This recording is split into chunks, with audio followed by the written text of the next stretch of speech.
d'habitude.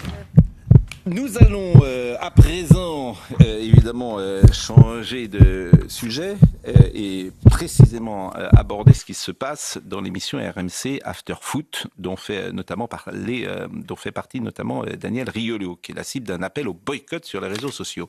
Et je trouve que c'est passionnant ce qui s'est passé parce que Caroline Yadan, qui est un député de la Renaissance, est venue sur le plateau de nos confrères d'RMC pour rapporter une mission flash de l'Assemblée nationale sur les dérives communautaristes et islamistes dans le sport. Elle a simplement pris la parole, c'est un rapport flash dont elle était à l'origine.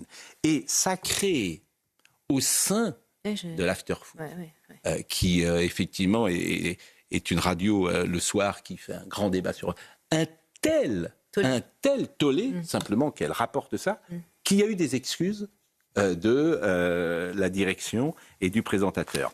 Donc je vous propose d'abord d'écouter ce qu'a dit Caroline Yadan, qui est donc, je le répète, députée Renaissance. On veut imposer les voiles. Pardon, moi je suis une femme.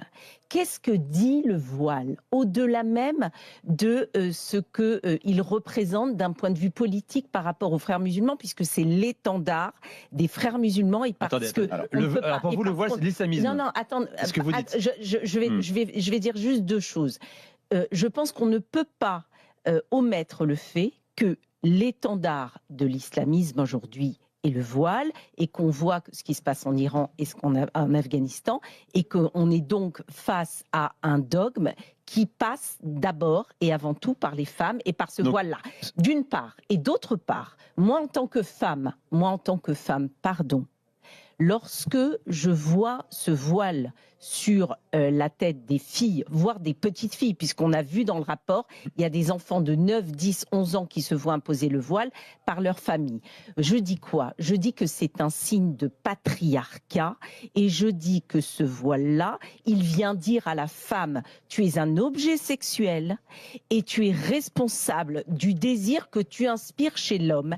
Et c'est donc le symbole par définition de l'inégalité entre les hommes et les femmes.